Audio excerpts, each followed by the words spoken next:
And so they got their king, Saul, right? And it was not really a great beginning. This guy was like scared, right, of the responsibility. And so he's hiding among the belongings. They have to drag him out, but everybody's excited. It's a great day, and Saul is in charge. And so Saul starts leading God's people, and things are going pretty good. Things are going all right. Saul's following God. Everything's good. But here's the deal.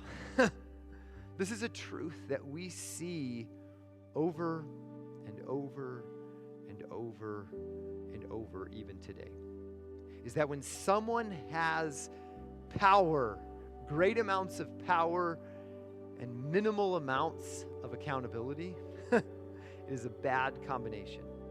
And corruption almost every single time is what happens.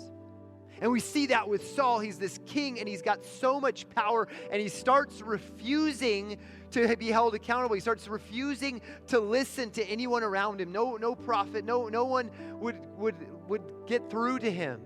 And so he starts like going into battle, and he has a battle where he goes in, and he's supposed to wait for Samuel to come sacrifice, and he doesn't want to wait. He gets impatient, so he offers the sacrifice, which at this point, as not the high priest, he was not allowed to do. And so he starts making more and more poor choices, and it gets to a point where he fully rejects God, and he rejects God's leadership.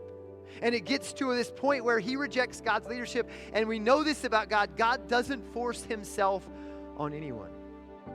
And so God withdraws himself from Saul, and he allows an evil spirit to come on Saul. And so Saul then, because of this evil spirit, he's prone to fits of rage and anger, and he's just out of control. And as we know, the famous saying, music hath charms to soothe the savage beast, right? And so they go, we need to find the best possible musician that we can find. Maybe him playing some music will calm our king down. And so they search around until they find this young shepherd boy who is a gifted musician. In fact, he's one of the greatest musicians throughout the history of our world.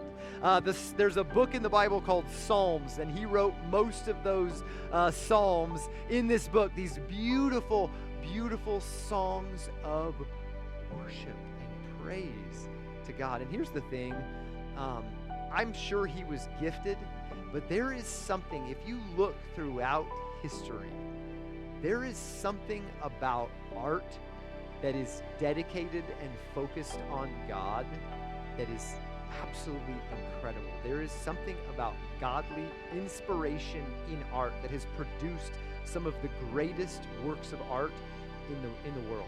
I mean, if you look back if you look at statues and paintings and songs and poetry and all of these different mediums of art, and you look, so many of them have to do with biblical representation or in honor of God and in praise of him. And so David, this young man's name David, his worship, I think, not only was he a gifted musician, but what elevated it even more was the focus on God that he had.